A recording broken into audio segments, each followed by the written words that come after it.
class officially at 7:34. So everybody welcome. This is week 3.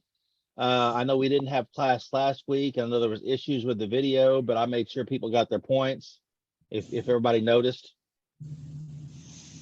So that will hopefully help everybody out. So we're going to start on chapter 8. I'll go ahead and, share my screen.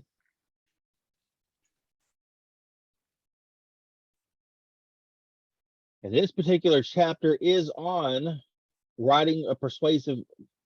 delivering. I always go with writing, delivering persuasive messages. Now, there are trying to persuade someone to, your side. I don't know how many people in here are married, but if you've ever tried to convince your spouse of anything, you'll know how difficult it is. So just imagine in a work environment that, you're trying to convince people you work with, for, or under you, of something. It becomes really difficult.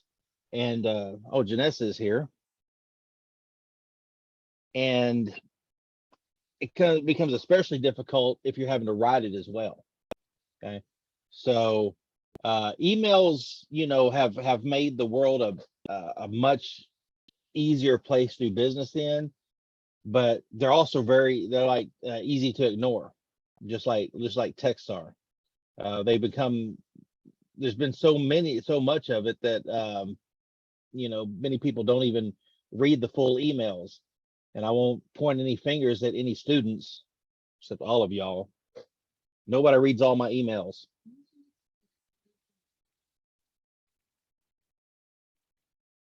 Angel, there, right here. All right. So read all my email, ladies and gentlemen, if you can, or just ladies tonight. So in this, we're going to develop effective outlines and appeals for messages that persuade, write effective sales messages, and write effective persuasive requests making a claim or asking for a favor, information, and persuasion within the organization. Now, sales messages are another thing. People naturally don't like salespeople. We're almost automatically repulsed by them, even though we need them, right? I mean, when you walk into a car lot and a car salesman comes up to you, you usually don't even want to talk to them, do you? You just want to look around, figure out what you want, but they are all over you. Yeah. And this is how they're trained. My daughter works at AT&T, and they are trained. And when somebody comes to that door, you start selling them. That's the thing you do. And so people, like I said, people are repulsed by when people are trying to convince them to selling things. So that's one of the first things you have to overcome when you're selling is people don't want to hear it. They're happy with whatever they're doing, unless they come for a specific need. Unless I'm going in there specifically to buy a new cell phone, I don't want you trying to convince me when I'm just there to pay my bill, right? So, unless somebody has a specific need, we usually don't want to be sold. And even then, we're pretty wary of it. So persuasion is the ability of a sender to influence others to accept his or her point of view. Requirements: understand the product, service, or idea, know the audience, anticipate the arguments that might come from the audience, and have a rational, logical response to the arguments. Back in the old days, when I was operations manager for the oil company, I also held down a sales territory because we had one territory that was geographically large, but was really rural and didn't have a whole lot of customers in it. So I took that myself, because it didn't make sense to pay a salesman a salary to try to run, a large sales territory that wasn't going to give us the kind of return we needed.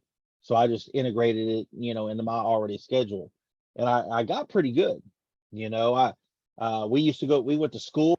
I was there for 6 years. We went to school for 3 weeks every year on products, and and just to make sure we knew, everything there could be about oil, your downstream type stuff, your motor oils, your transmission fluids, your hydraulic oils. And so we had a good understanding of what we were selling, but we also knew there were so many other people selling it as well. So you have to be able to make it past certain objections, and experience many times will let you know what those objections are going to be beforehand. So that's the arguments. The other thing is Alexa was lighting up. Oh, I said her name. Cancel. Oh,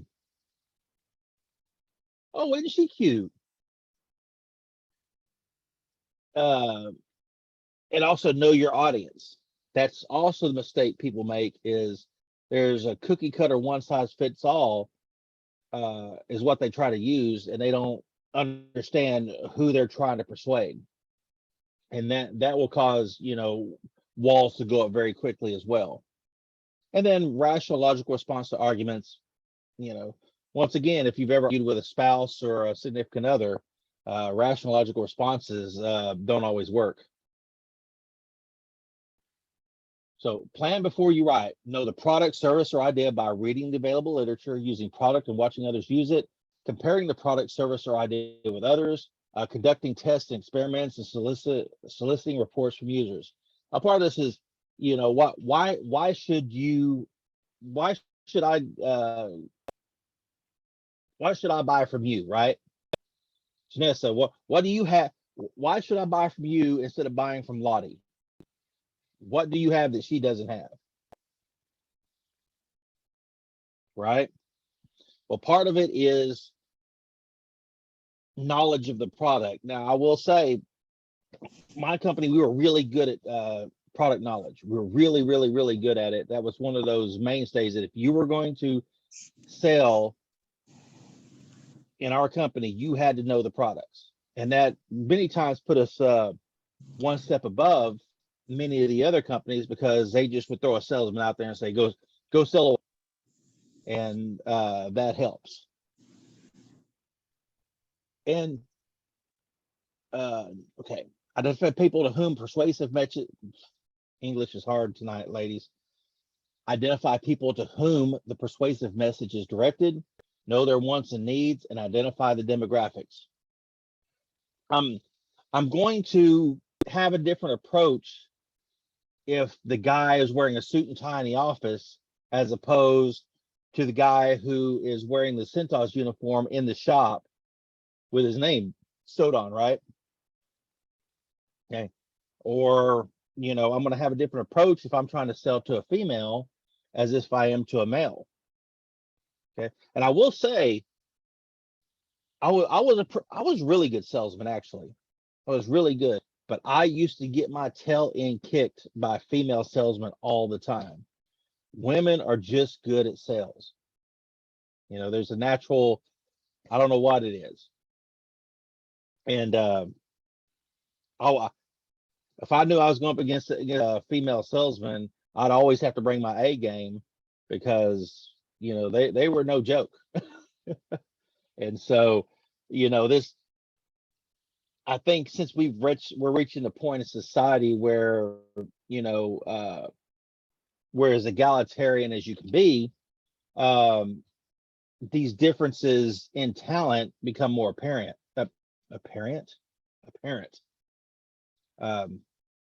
Because the research shows us that the more egalitarian a society is, okay, so the basic difference between job choices, job performance, things of that nature, there's really only two.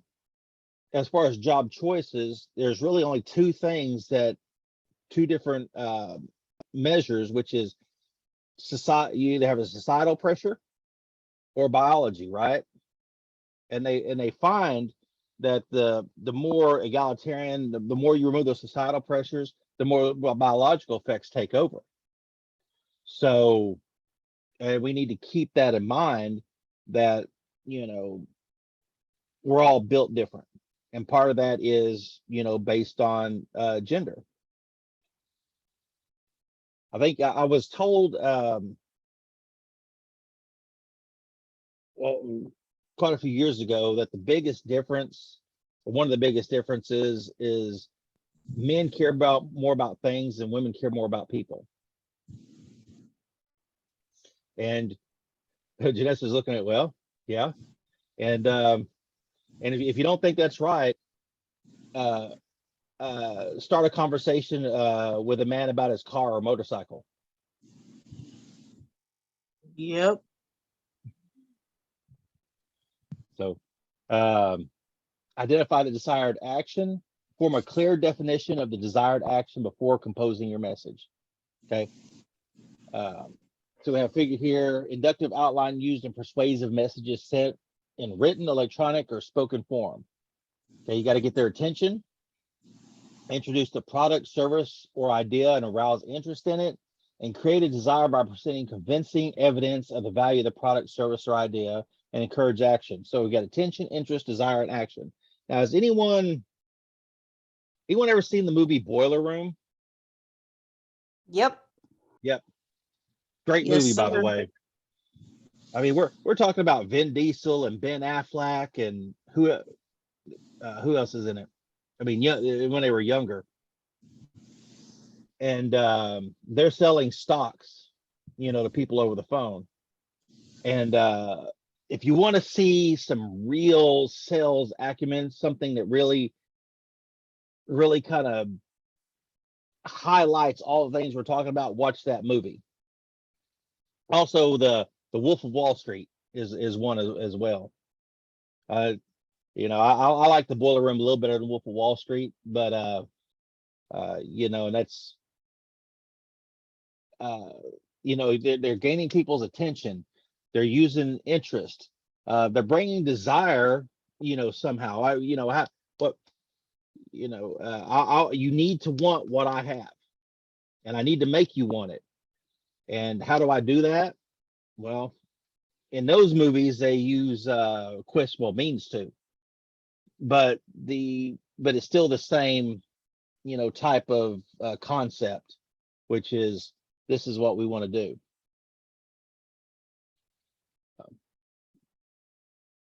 Principles helpful in preparing persuasive messages. Keep the paragraph short. Use concrete nouns and active verbs. Use specific language. Let the receivers have the spotlight and stress a central selling point or appeal. So you're going to focus that message on your central selling point. Now, also, we need to remember that in an email, one of the basic rules is you want to write it so a sophomore in high school can understand it. You want to write it at a 10th grade level. Okay. That is usually the rule everywhere I've worked. As OSU here, when we write emails, we don't want to get too deep in the weeds. We don't want to get too, we want to write it where it's easy to understand. Everybody could understand, or the majority of people. And when I say majority of people, I'm talking about, when we fall right in the big middle of the bell curve. There's going to be outliers that there are people on one end that definitely will not even understand a 10th grade email, right? And then there's people on the other end who are going to look at it a little funny, but right in the middle, it's just a sweet spot. So we have unsolicited, solicited sales messages. Okay. Unsolicited, of course, is nobody requested it. You're just sending it out. Okay. Solicited is our message is prepared to answer someone who's already just shown interest. Now, you see a lot of that if you click on an ad on the internet. Well, and they ask you for like your name, your first name, and your email, things like that, right? Yep. Because they are trying to do their best to decide, they only want to sell to people who have shown some sort of interest. Even then, you're not going to sell the majority. There's still going to be a small, you're only going to sell to a small contingent, but it's going to be much larger than if you're just, throwing mailers and spam emails out, right? So That's, that's to increase their success rate.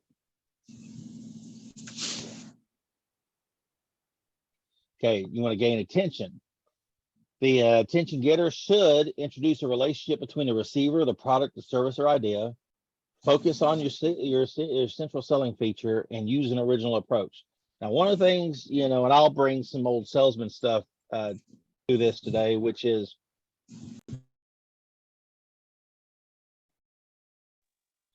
one of the things I learned pretty early is if you sell people based on price, then you're going to lose that business based on price. Okay. So pricing was always the last thing we wanted to talk about.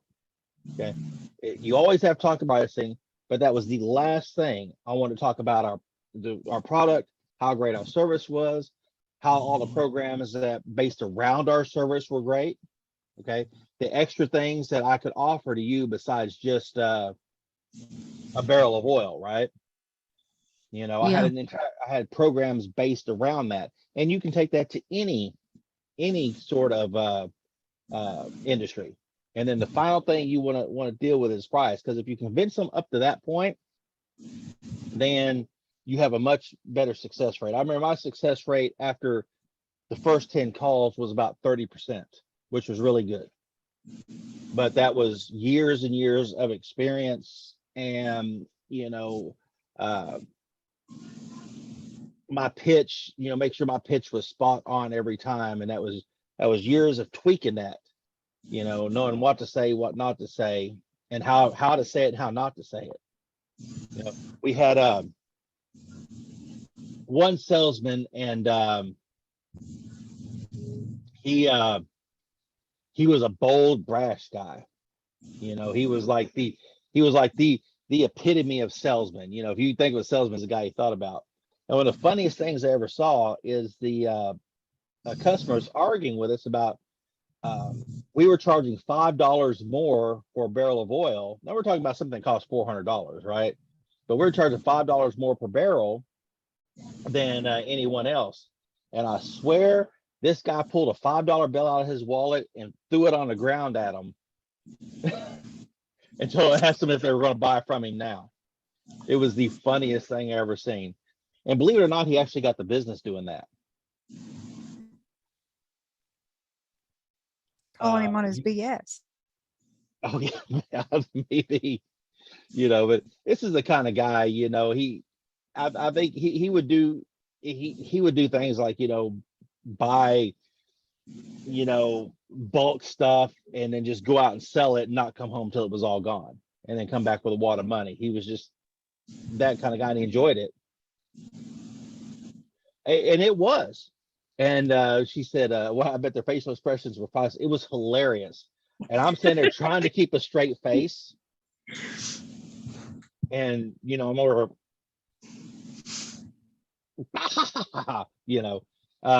but customers will do anything they can to throw you off as well. I actually had one guy, and this is like the third call on him, and I was going to drop off pricing and everything. We've discussed everything else. And I swear the guy went into his office, he sat behind his desk, he pulled his boot and his sock off and started clipping his toenails right there. Gross. Yeah. Wow. And I mean, that's an extreme example, but savvy people will find a way to throw you off sales game. And sometimes it's almost a game to people, trying to see, if they can throw the salesman off.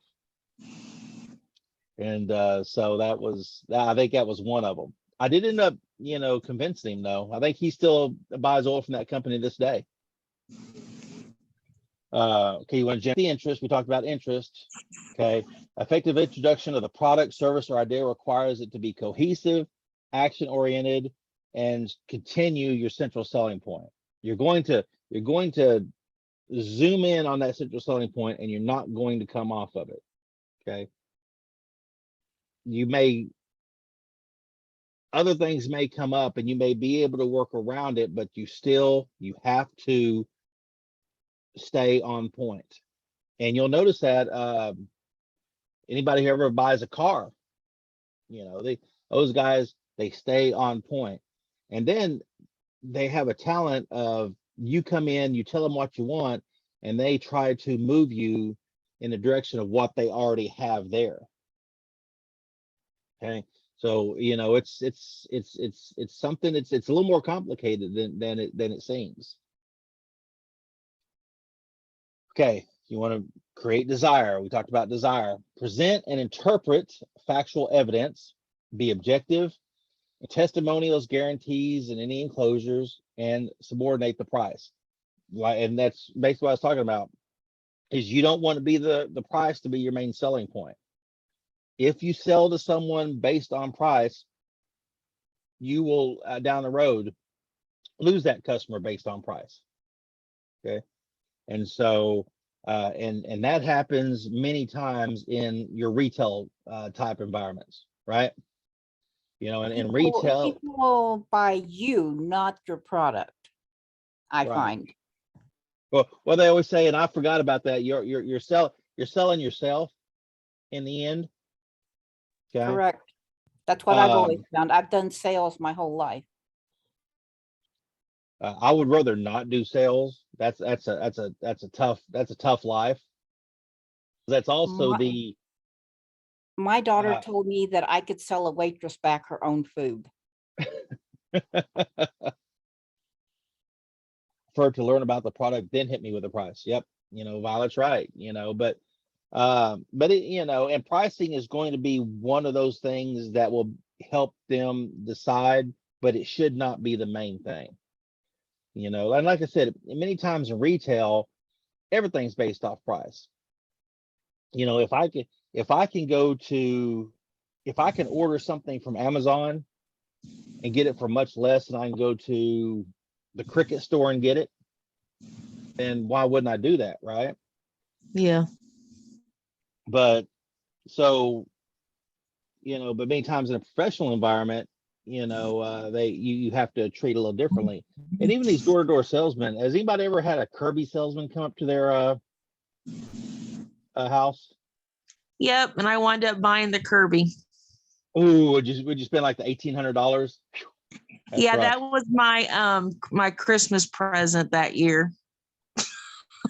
I used to sell Filter Queen at one point. I can outsell a Kirby. Yeah. See, let's hear her brag. She started telling you what she can do. Well, I will. And that's and these people, they have a script they go off of because they know what works. Okay, and they also know that it's based on numbers. They are going to get in front of as many people daily as they can. Okay, you're also playing the statistics as well. You have a better chance of selling something if you've been in front of 25 people as opposed to 8. Mm-hmm. Right? And so they learn to recognize when you're not going to buy or not as well, and move on.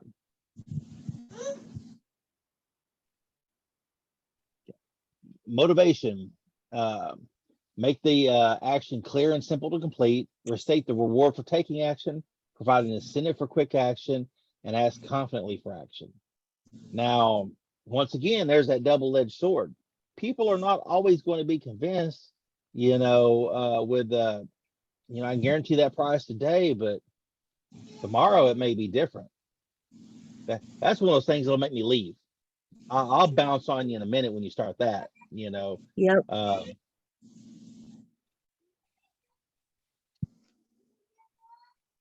Okay. Making a claim. Routine process, since the basis is a guarantee that an adjustment will be made without need for persuasion. Wow, that's a lot. Reasonable claim will be adjusted to the customer satisfaction, helps companies identify problem areas and corrects them, and complainants become loyal customers when complaints are handled properly. So this is when you have an issue. If you've ever tried to get an issue taken care of with a company, if they don't handle it correctly, you will definitely move on. There are places that I will never ever buy anything from, because when I had an issue, they refused to take care of it, to my satisfaction. And and it's not even that. Usually, you can negotiate between it. And a lot of times it has to do with attitude and whether they're rude or not. And it takes, you will tell at least 10 of your friends about your bad experience. And so that word of mouth is detrimental so bad, so much. Well, and that is correct. If we go to Boomerang for dinner and everything is just the way it should be, I may or may not tell somebody. But if the waitress is rude and the food is cold and my eggs weren't cooked right and they didn't keep my coffee full, whatever the heck it was, right? I will tell everybody. In fact, I may put it on the Oatmulgee restaurant review on Facebook, right? You don't see too many positive things on there.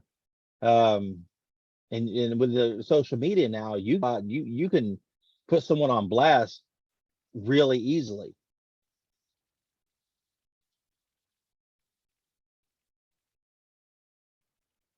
Okay, asking a favor. Favor is an action for which there is little reward, time, or inclination. When deductive approach is used as in a persuasive situation, chances of receiving cooperation are minimal. So, many times, especially in business, it's what is it in for me? And we learn that in sales too, is salespeople are only as good as their last, week, month, quarter, however you judge their numbers, right? You're only as good as your last set of numbers. And because when you start turning around again, it's going to be, what have you done lately? Well, yes, your last set of numbers was really good, but what are you doing right now? Okay. And that's, where sales becomes a high pressure. And if you're that personality that loves the hunt and, doing those things, then, when you enjoy it. But, like so many times, it's high pressure and high stress. And that's why people don't last in sales. Okay, so here is a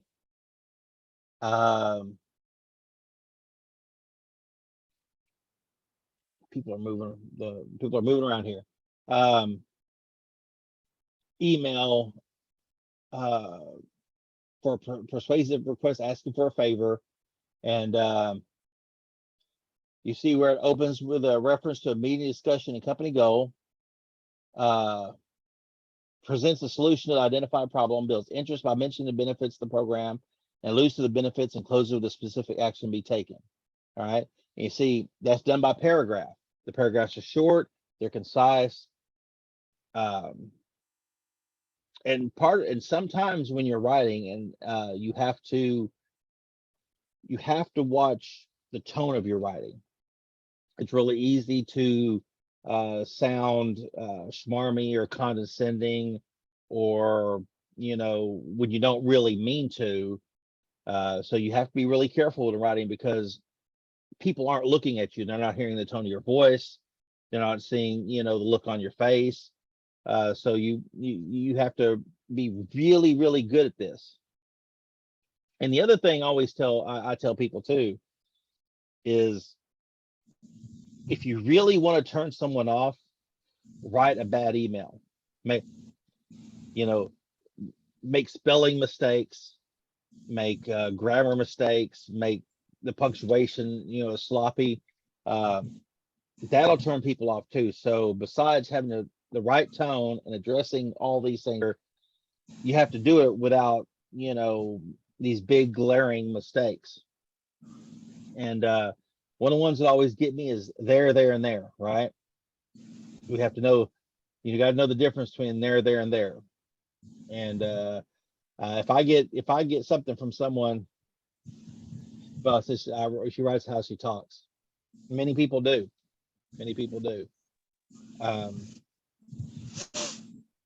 But misusing a word or a term, or just like I said, spelling mistakes. Those are things that just will tank it right off the bat. So that's people spend a lot of time and effort when they're writing these things out. I try to do my best in my emails. If I don't know people who's emailed me, if I send an email to the class, you'll notice a huge difference between what I send out and then if you send me an email and I reply to you. If anybody's that had done that, you'll notice a difference in that. And part of it is because when I'm writing out an email for everyone, I'm spending some time and effort to be very clear, specific, make sure I follow some of these rules. Now, when your guys are asking for something, if you notice, you'll get 1 or 2 sentences from me. And that's not because I'm trying to be rude, but I'm trying to be clear, concise. Can I turn this in, Thursday instead of Wednesday? What you'll get out of me is absolutely no problem. Period. Send. Done. Right.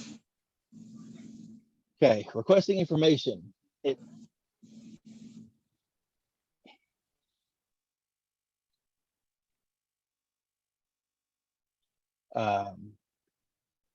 It's very common to request information. There are questionnaires used to obtain information for research reports. Reliability of results is influenced by the percentage of returns. We don't have a statistics class here, but since we're coming up on election season, for the midterms, you'll see election results, with things like margin of error. Okay. You'll find that the information you gain becomes more accurate the more people that you are able to poll or to question. That's why, did everybody send in their student survey last time we sent it out? Yes, sir. Yeah, I mean, we don't know who sends them back, so that's kind of a disadvantage. But the more people that send back those things, we can identify trends, whether they be good or bad. Okay. 100 people are a lot more accurate than 5, right? And Yep. they will tell you in any kind of polling, like they do for politics, that the minimum to be accurate is usually 1,000 plus people. So when you see these polls that, are 300 or 400 people or 200 people, you got to realize they're going to be less accurate.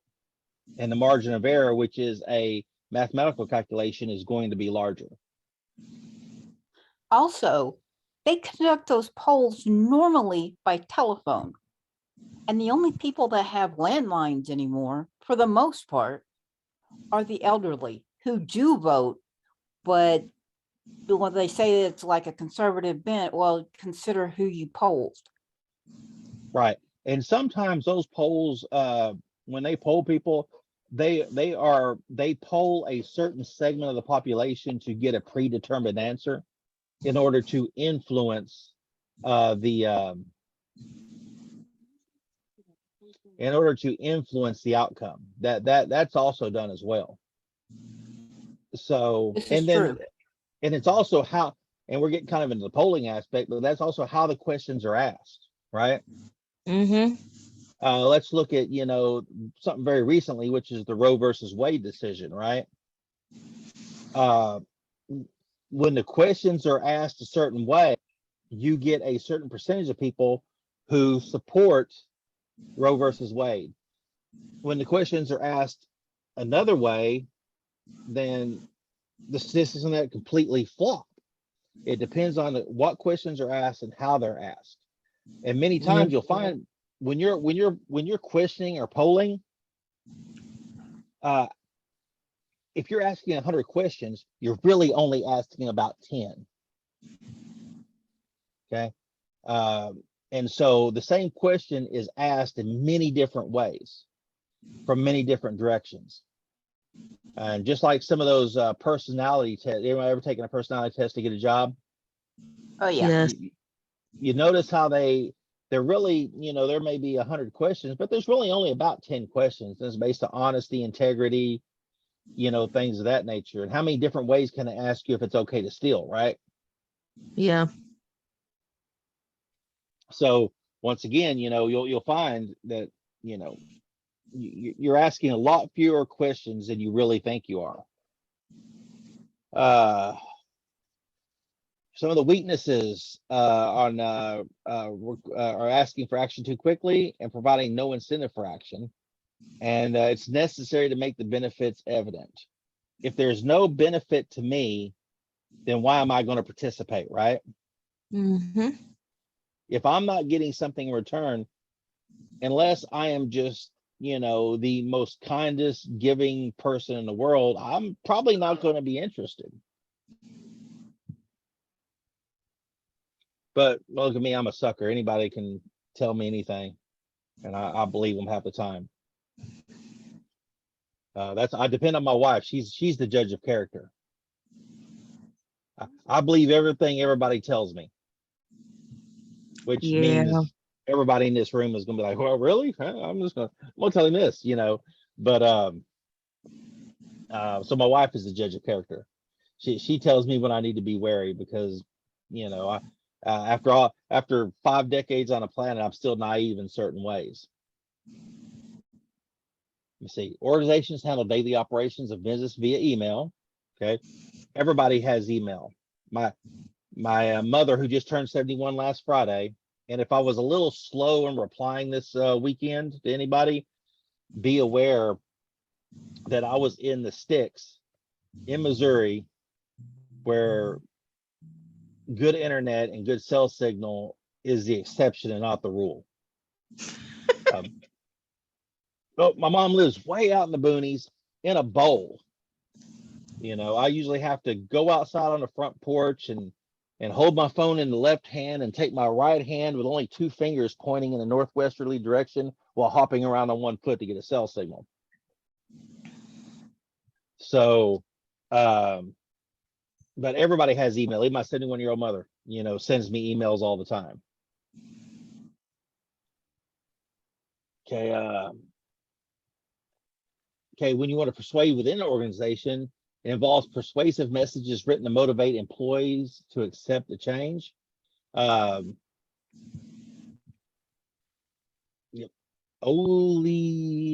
is that, Violet? Olean is about 7 miles northeast of Eldon, Missouri. Okay. Well, my mom lives in Missouri. She lives about an hour and some change straight north of Joplin. See, my in-laws live in Joplin. So, you're probably, and like just where she's at, it's just hard. Although they are, I guess, like Oklahoma, Oklahoma's getting a huge grant from the federal government. I think Missouri already got their money. I think Oklahoma's kind of waiting on their money. And it is specifically earmarked for getting high-speed internet to underserved and rural areas. Nice. And so I think they're running fiber out where my mom's at. And so she doesn't have to worry about HughesNet and the whole satellite thing, which is just terrible. But getting employees to accept change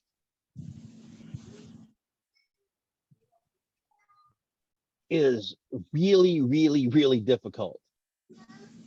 Yes.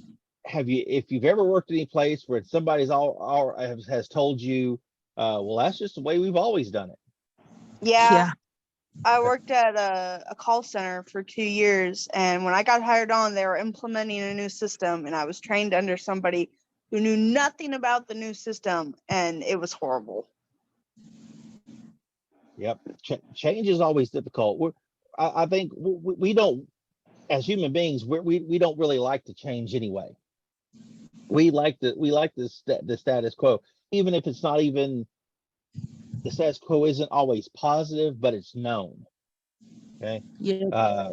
And so we tend to bend towards keeping things the way they are. even if the changes would be better, because we prefer the things we are familiar with. And yet change is the only constant in the universe. Yep. Mm-hmm. Yep. Things change. So so there's always that obstacle, that hurdle you have to get past. And it goes not only down the chain, but up the chain as well. Yeah. If you ever had to convince your boss to change the way things are done because you have a better idea, that the kind of fight that could be, and you have to bring all your A game to the table, all your information, and you have to make sure it's done right, because they are looking for a reason to not make that change. Okay, because many times in an organization, even though it's going to be more efficient and better, there's an immediate cost associated with that Mhm. people in charge do not want to bear at that time, even though it may save them money down the road. And you have to convince them to this outlay of money is going to save them money in the long run, and you have to be able to convince them. And it's tough. It's double tough sometimes. Okay, persuasive memos and email messages are longer than routine messages. Extra space is required to develop appeal and provide convincing evidence. Okay. So we have our key terms: persuasion, ADA, and the central selling point. Okay, that is that chapter. I told, if you ladies want, I can send out all the PowerPoints to this if I haven't already done that. And I'll send all of them. I won't send them a chapter at a time. I'll just send all of them, so you guys can look at them at your whenever you want to. At your Some days- leisure, you mean? At your leisure, yeah. English is hard. I keep saying that, Sierra. Me no make words good sometimes. Me and my roommate, we have a running joke. She is my best friend of 23 years, that English is out the window, and so is typing, because neither one of us can type for crap. Same. Yeah. Well, number one, people, if you call it typing, you sound like an old person. Yep. Because when I was in school, we had typing class. Yep. I took it. Now, my kids Same. had keyboarding. Yeah. Now, when I was taking typing in the 1980s, we had 6 tables with typewriters at each table, and we went through 6 weeks instead of 9 weeks. So, which is weird for some people. And every 6 weeks, you would move to the next table. And it started out, if you started out in the very back, was like an old mechanical typewriter, clack, clack, clack. And as you move forward in the room, the typewriters got newer and better until you had the most recent one at the very. So we got a introduction to all different types of typewriters. And so if you've never been on a mechanical typewriter, let me tell you, it is no fun. No fun at all. I mean, if you're Deb was kicked out of typing. How do you get kicked out of typing? I don't want to know. Don't tell me. But We just had that discussion about typing class at my reunion a couple weeks ago. probably, like I'll say, like Angel and Janessa, they seriously looking at fingers. You guys probably have never actually used a typewriter, have you? Nope. Wow. I love typewriters. Okay. 25 years, and I have a crazy obsession over typewriters. That is different. It Oh, is. Janessa Yeah. had one as a child. That's cool. I remember having the ones that, they were purely mechanical, and the top, clipped onto them, and you could carry them around and just plop them out and do your thing. You thought you were hot stuff if you had one of those. But surprise ending, you weren't. All right, let's see. We got about 11 minutes left. Do we need to address anything before we try to move a little bit through chapter 9?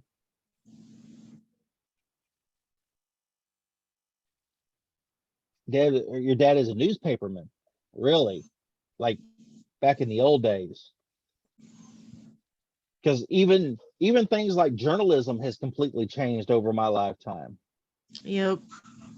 You know, that's real strange. I mean, most journalists never leave their desk in their chair, Mm-mm. and they're going off information that other people have gathered. Lifetime of hearing the news. I'm a newsaholic. I'm a big political file too. So if you ever want to talk about politics, I can go on for days on end. Most people are like, no, that's Yeah, I'm one of those people. Nope, I don't want to hear anymore. Nope. We have a rule: no politics at home. you know, I am. My wife gets so tired of it. You know, me jumping up and down and getting mad at whatever is going on at that point. He'll come over to my house after voting and tell me how many people voted in his precinct Wow. and how disappointed he is in the people of Stillwater, Oklahoma. And he knows what's going on. He'll go and talk to the people at City Hall. He's retired. He's not even working as a newspaperman anymore, and he can't help himself. That's funny. He's a character. That's great. I like your dad already.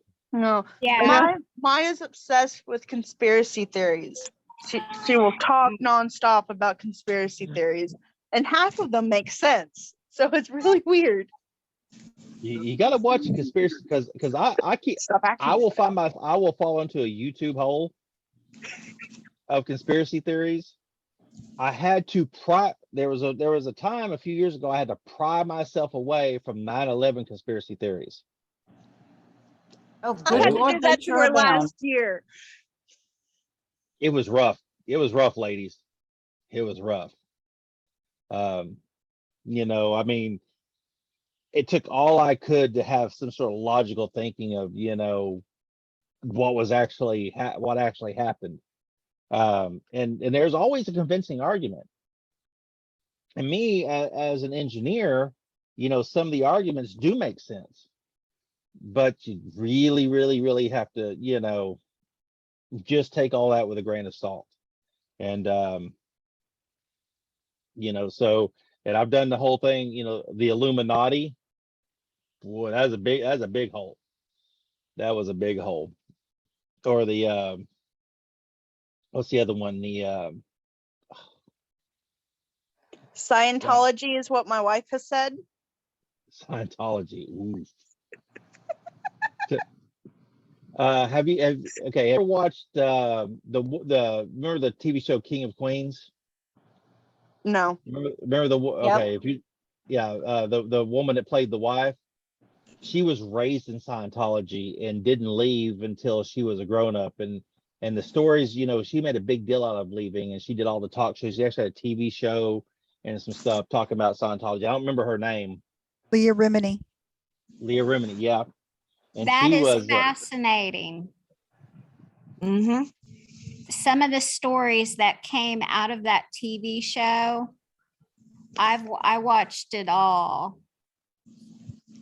Did you ever watch the her interview with Joe Rogan? Like 3 hours of her talking about Scientology with Joe Rogan. That was a pretty good one too. And you know, Violet, so her brother watches news all the time. Mm-hmm. You know, Sure does. I'm telling you, and podcasts and all that other stuff, man, I'm just completely immersed in that, and it's terrible. So the deal is, see, I've got these headphones right here. Is now when we take long trips like we did this weekend for my mom's birthday party, I wear these and listen to my podcasts and stuff from my phone, and let my wife have the radio. And that's just completely for self-preservation, so I don't get, stabbed in the neck at our first bathroom stop. So, well, hey, I don't think we're. It's funny I don't, because my husband wears headphones when we're on a road trip.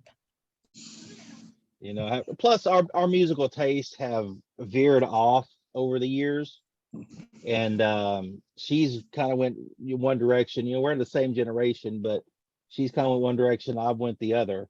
And I don't listen to anything made after 1992 anyway. So